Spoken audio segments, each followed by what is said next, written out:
আপনার এর সঙ্গে সঙ্গে আমি ব্রিফিং দিতে যাচ্ছি, আপনি দেখতে থাকুন।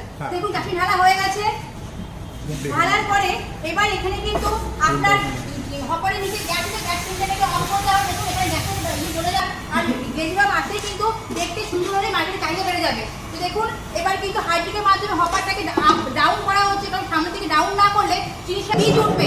যত আপনার বীজ উঠবে তত কিন্তু বাতাসার স্ট্রেংথ বাড়বে এবং ফুলবে, সুন্দরভাবে ফুলবে। তো এই বীজটাই কিন্তু